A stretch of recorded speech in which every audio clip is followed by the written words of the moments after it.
नमस्कार विद्यार्थी मित्रांनो, मी तुमचं स्वागत करत आहे SSP study point Marathi YouTube चॅनलवर. आज मी इतिहास यावरती 30 प्रश्न घेऊन आलेलो आहे. चॅनलवर नवीन असाल तर चॅनलला सबस्क्राईब करा आणि बेल आयकॉनला क्लिक करा आणि व्हिडिओ शेवटपर्यंत बघा. चल सुरू करूया. भारत छोडो आंदोलन कोणत्या वर्षी झाले? जे भारत छोडो आंदोलन झाले मित्रांनो, हे कोण्या वर्षी झाले? पर्याय आहेत: ए 1940, बी 1942, सी 1945, डी 1943. याचं बरोबर उत्तर आहे मित्रांनो पर्याय क्रमांक बी 1942ला झालं भारत छोडो आंदोलन. पुढचा प्रश्न क्रमांक 2. वर्धमान महावीर यांचा जन्म इसवी सनाच्या डॅश वर्षा अगोदर झाला. जे वर्धमान महावीर होते त्यांचा जन्म कोणत्या वर्षा अगोदर झाला?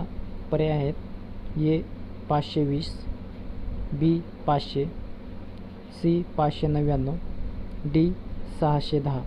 याचं बरोबर उत्तर आहे मित्रांनो पर्याय क्रमांक सी 599 या वर्षा अगोदर झाला. पुढचा प्रश्न क्रमांक 3. बौद्ध धर्माची स्थापना इसवी सन डॅशमध्ये झाली. जे बौद्ध धर्माची स्थापना झाली मित्रांनो, ही कोणत्या इसवी सनामध्ये झाली? पर्याय आहेत: पर्याय क्रमांक ए पूर्व 600,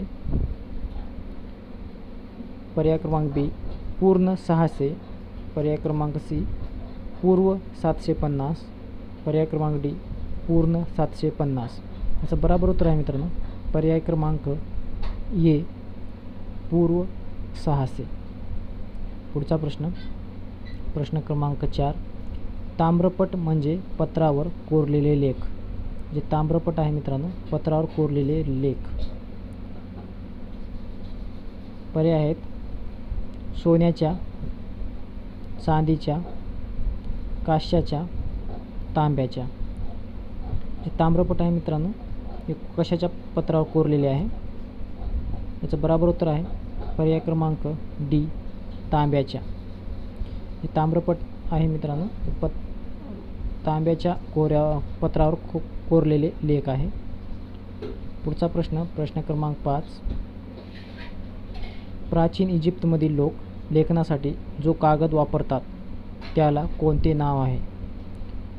जे प्राचीन इजिप्त आहे मित्रांनो, लोक होते ते लेखनासाठी कोणता कागद वापरत होते, त्याचं नाव काय आहे? पर्याय आहेत: ए सातू, बी दाबन, सी गळ, डी पपायरस. त्याचं बरोबर उत्तर आहे मित्रांनो पर्याय क्रमांक डी पपायरस. पुढचा प्रश्न क्रमांक 6. माणसाला चाकाचा शोध कोणत्या काळात लागला? जे आदिमानव होता मित्रांनो, त्या मानवाला चाकाचा शोध कोणत्या काळात लागला? पर्याय आहेत: ए पुराणाश्मयुग, बी नवाश्मयुग, सी पुरातत्वयुग, डी आधुनिक युग. याचं बरोबर उत्तर आहे मित्रांनो पर्याय क्रमांक बी नवाश्मयुग. पुढचा प्रश्न क्रमांक 7. नवा अश्मयुगात मानवाचे जीवन डॅश होते. जे नवा अश्मयुग होते मित्रांनो, मानवाचे जीवन कसे होते? पर्याय आहे: गतिमान, स्थिर, मंद, अस्थिर. याचं बरोबर उत्तर आहे मित्रांनो पर्याय क्रमांक बी स्थिर होते. जे नवाश्मयुग युगात मानवाचे जीवन हे स्थिर होते. प्रश्न क्रमांक 8. नागरी संस्कृती कोणत्या परिसरात अस्तित्वात आल्या? ज्या नागरी संस्कृती होत्या मित्रांनो, ते पहिल्या स्वरूप कोणत्या परिसरात अस्तित्वात आल्या? पर्याय आहेत: ए मैदानी प्रदेशात, बी डोंगराळ प्रदेशात, सी नद्याच्या प्रदेशात, डी पहाडी भागात. याचा बरोबर उत्तर आहे मित्रांनो पर्याय क्रमांक सी नद्याच्या परिसरात अस्तित्वात आल्या ज्या नागरी संस्कृती होत्या. पुढचा प्रश्न क्रमांक 9. आफ्रिका खंडातील कोणत्या नदीच्या खोऱ्यात आणखी नागरी संस्कृती भरभराटीला आली? जी आफ्रिका खंडातील कोणती नदी आहे मित्रांनो, तिच्या खोऱ्यामध्ये नागरी संस्कृती ही भरभराटीला आली? पर्याय आहेत: सिंधू, होयांगहो, नाईल, ॲमेझॉन. याचं बरोबर उत्तर आहे मित्रांनो पर्याय क्रमांक सी नाईल नदीच्या खोऱ्यामध्ये आफ्रिका खंडातील संस्कृती ही भरभराटीला आली. पुढचा प्रश्न क्रमांक 10. होमोसेपियन म्हणजे डॅश डॅश माणूस होय. होमोसेपियन म्हणजे डॅश डॅश माणूस होय. कसा माणूस होय? पर्याय आहेत. ए ताठ कण्याचा, बी गतिमान, सी बुद्धिमान, डी ताठ उभा राहून चालणारा माणूस. त्याचं बरोबर उत्तर आहे मित्रांनो पर्याय क्रमांक सी बुद्धिमान. जो होमोसेपियन मनुष्य होता मित्रांनो तो बुद्धिमान होता. पुढचा प्रश्न क्रमांक 11. पंजाबमधील कोणत्या नदीच्या काठी हडप्पा येथे इसवी सन 1921 रेल्वे मार्गाचे काम सुरू असताना काही पुरातन विटा आणि चित्रलिपी असलेल्या मुद्रा आढळल्या? कोणती नदी आहे मित्रांनो ती? ऑप्शन आहे झेलम, बी चिनाब, सी रावी, डी सतलज. याचं बरोबर उत्तर आहे मित्रांनो पर्याय क्रमांक सी रावी नदीच्या काठी सापडले. पुढचा प्रश्न क्रमांक 12. डॅश डॅश व डॅश डॅश नदीच्या खोऱ्यात हडप्पा संस्कृती वसाहती होत्या. कोणत्या दोन नद्या आहेत मित्रांनो त्यांच्या खोऱ्यामध्ये हडप्पा संस्कृतीच्या वसाहती होत्या? पर्याय आहेत ए सिंधू चिनाब, बी सिंधू रावी, सी रावी सतलज, डी रावी चिनाब. याचं बरोबर उत्तर आहे मित्रांनो पर्याय क्रमांक बी सिंधू रावी नदीमध्ये हडप्पा संस्कृतीच्या वसाहती होत्या. पुढचा प्रश्न क्रमांक 13. हडप्पाकालीन लोकांचे प्रमुख व्यवसाय कोणते होते? जे हडप्पाकालीन लोक होते मित्रांनो त्यांचा प्रमुख व्यवसाय कोणता होता? पर्याय आहेत ए शेती उद्योग, बी शेती व्यापार, सी व्यापार उद्योग, डी खरेदी विक्री. याचं बरोबर उत्तर आहे मित्रांनो पर्याय क्रमांक बी शेती व्यापार. पुढचा प्रश्न क्रमांक 14. भारतीय संस्कृतीचा पाया कोणत्या संस्कृतीने घातला? भारतीय संस्कृतीचा पाया कोणत्या संस्कृतीने घातला मित्रांनो? पर्याय आहेत ए सिंधू संस्कृती, बी हडप्पा संस्कृती, सी वैदिक संस्कृती, डी नाईल संस्कृती. याचा बरोबर उत्तर आहे मित्रांनो पर्याय क्रमांक बी हडप्पा संस्कृतीने भारतीय संस्कृतीचा पाया घातला. पुढचा प्रश्न क्रमांक 15. चॅनलवर नवीन असाल तर चॅनलला सबस्क्राईब करा मित्रांनो आणि बेल आयकॉनला क्लिक करा आणि व्हिडिओ शेवटपर्यंत बघा आणि जास्तीत जास्त लाईक करा. प्रश्न क्रमांक 15. हडप्पाकालीन लोकांच्या डॅश डॅश अन्नातील हा प्रमुख घटक होता. जे हडप्पाकालीन लोक होते मित्रांनो त्यांच्या अन्नातील कोणता प्रमुख घटक होता? पर्याय आहेत ए तांदूळ, बी ज्वारी, सी बाजरी, डी मका. याचं बरोबर उत्तर आहे मित्रांनो पर्याय क्रमांक ए तांदूळ. जे तांदूळ होते मित्रांनो ते हडप्पाकालीन लोकांच्या अन्नातील प्रमुख घटक होता. पुढचा प्रश्न क्रमांक 16. भारताच्या वायव्य भागात आणि डॅश डॅशच्या सुपीक प्रदेशात वैदिक संस्कृतीचा विकास झाला. जी वैदिक संस्कृतीचा विकास झाला मित्रांनो भारताच्या वायव्य भागात आणि अशा कोणत्या भागात झाला? याचे पर्याय आहेत मित्रांनो उत्तर प्रदेश, पंजाब, जम्मू काश्मीर, हिमाचल प्रदेश. याचं बरोबर उत्तर आहे मित्रांनो पर्याय क्रमांक बी पंजाब. भारताच्या वायव्य भागात आणि पंजाबच्या सुपीक प्रदेशात वैदिकीय संस्कृतीचा विकास झाला. पुढचा प्रश्न क्रमांक 17. वैदिक संस्कृतीचे लक्षात येण्यासारखे वैशिष्ट्य म्हणजे त्यांचे डॅश डॅश होय. काय आहे जे वैदिक संस्कृतीचे वैदिकीय संस्कृतीचे लक्षात येण्यासारखे वैशिष्ट्य कोणते आहे? पर्याय आहेत मित्रांनो वेद, ऋचा, वाङ्मय, लोकगीते. याचं बरोबर उत्तर आहे मित्रांनो पर्याय क्रमांक सी वाङ्मय. पुढचा प्रश्न क्रमांक 18. वैदिक काळातील लोकांनी भाषेत डॅश डॅश सुंदर काव्य निर्मिती केली. वैदिकीय काळातील लोकांनी कोण्या भाषेमध्ये सुंदर काव्याची निर्मिती केली? पर्याय आहेत मित्रांनो लॅटिन, संस्कृती, पाली, कुंडो. याचं बरोबर उत्तर आहे मित्रांनो पर्याय क्रमांक बी संस्कृत भाषेमध्ये निर्मिती केली वैदिकीय काळातील लोकांनी. पुढचा प्रश्न क्रमांक 19. यजुर्वेद ग्रंथात कशाविषयी माहिती मिळते? जे यजुर्वेद ग्रंथ आहे मित्रांनो त्याच्यात कशाविषयी माहिती मिळते? पर्याय आहेत पर्याय क्रमांक 1 निसर्गातील शक्तींना देवता मानणे, पर्याय क्रमांक बी औषधी वनस्पतीची माहिती, पर्याय क्रमांक सी यज्ञाविषयी माहिती, पर्याय क्रमांक डी गायनाविषयी माहिती. याचं बरोबर उत्तर आहे मित्रांनो पर्याय क्रमांक सी यज्ञाविषयी माहिती. पुढचा प्रश्न क्रमांक 20. भारतीय संस्कृतीचा पाया कोणता वेद मानला जातो? जो भारतीय संगीताचा पाया कोणता वेद मानला जातो? जो भारतीय संगीताचा पाया आहे मित्रांनो हा कोणत्या वेदाला मानला जातो? पर्याय आहेत मित्रांनो सामवेद, यजुर्वेद, अथर्ववेद, ऋग्वेद. त्याचं बरोबर उत्तर आहे मित्रांनो पर्याय क्रमांक 1 सामवेदाला मानला जातो भारतीय संगीताचा पाया. पुढचा प्रश्न प्रश्न क्रमांक 21.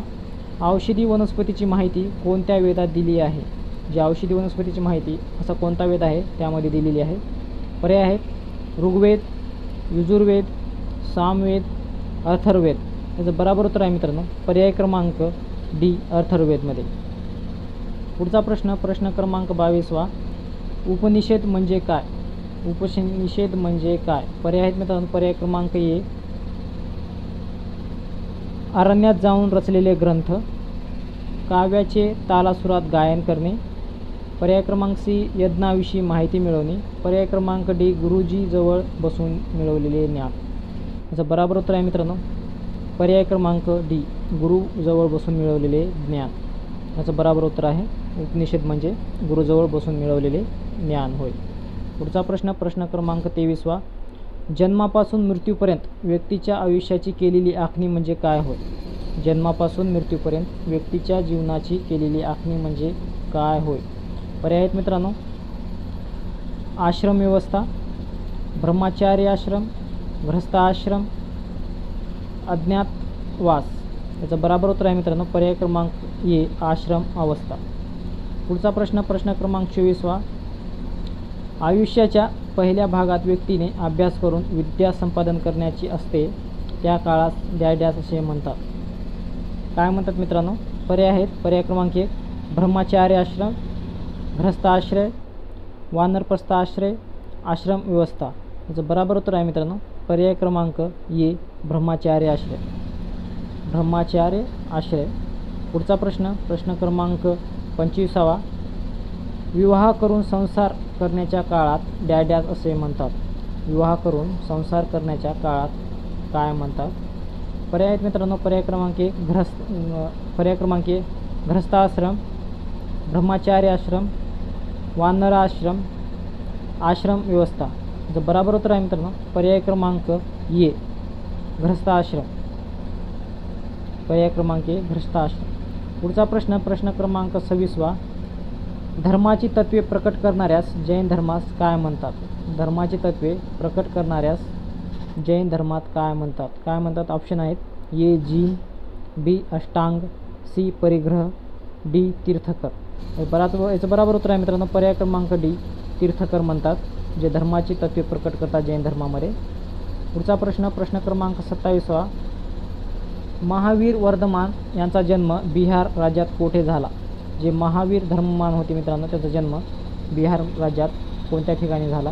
ऑप्शन आहेत मित्रांनो ए कुंडलग्राम, बी पावापुरी, सी लुबिनी, डी गया. त्याचं बरोबर उत्तर आहे पर्याय क्रमांक ए कुंडलग्राममध्ये. जे महावीर वर्धमान होते यांचा जन्म बिहारमधील कुंडलग्राम येथे झाला. पुढचा प्रश्न प्रश्न क्रमांक 28. गौतम बुद्धांचा जन्म नेपाळमध्ये कोठे झाला? जे गौतम बुद्ध होते मित्रांनो त्यांचा जन्म नेपाळमध्ये कोणत्या ठिकाणी झाला? पर्याय आहेत पर्याय क्रमांक ए गया, पर्याय क्रमांक 2 कुशीनगर, पर्याय क्रमांक सी लुबिनी, पर्याय क्रमांक डी कुंडग्राम. याचं बरोबर उत्तर आहे मित्रांनो पर्याय क्रमांक सी लुबिनी येथे झाला गौतम बुद्धाचा जन्म जे नेपाळमध्ये आहे. पुढचा प्रश्न प्रश्न क्रमांक 29. गौतम बुद्धांनी दुःख निवारण्यासाठी जो मार्ग सांगितला त्याला काय म्हणतात? गौतम बुद्धांनी दुःख निवारण्यासाठी जो मार्ग सांगितला त्याला काय म्हणतात? पर्याय आहेत मित्रांनो पर्याय क्रमांक ए पंचशील, बी आर्य सत्य, सी अष्टांग मार्ग, डी त्रिपिटिका. याचं बरोबर उत्तर आहे मित्रांनो पर्याय क्रमांक सी आर्य सत्य अष्टांग मार्ग. जे गौतम बुद्धांनी दुःख निवारण्यासाठी सांगितलेला मार्ग कोणता आहे? अष्टांग मार्ग. पुढचा प्रश्न आणि या व्हिडिओतला शेवटचा प्रश्न बिहारमध्ये डॅश येथे गौतम बुद्धांना दिव्य ज्ञानाची प्राप्ती झाली. जे गौतम बुद्ध होते मित्रांनो त्यांना दिव्य ज्ञानाची प्राप्ती बिहारमध्ये कोठे झाली? ऑप्शन आहेत पर्याय क्रमांक ए लुबिनी, पर्याय क्रमांक बी पाटलीपुत्र, पर्याय क्रमांक सी कुंडलवन, पर्याय क्रमांक डी गया. याचं बरोबर उत्तर आहे मित्रांनो पर्याय क्रमांक डी गया येथे गौतम बुद्धांना दिव्य ज्ञानाची प्राप्ती झाली जे बिहारमध्ये आहे. तर व्हिडिओमधले प्रश्न कसे वाटले मित्रांनो हे कमेंट बॉक्समध्ये सांगायला विसरू नका आणि व्हिडिओला सबस्क्राईब करा आणि लाईक करा. जास्तीत जास्त मित्रांना शेअर करा. जय हिंद जय भारत.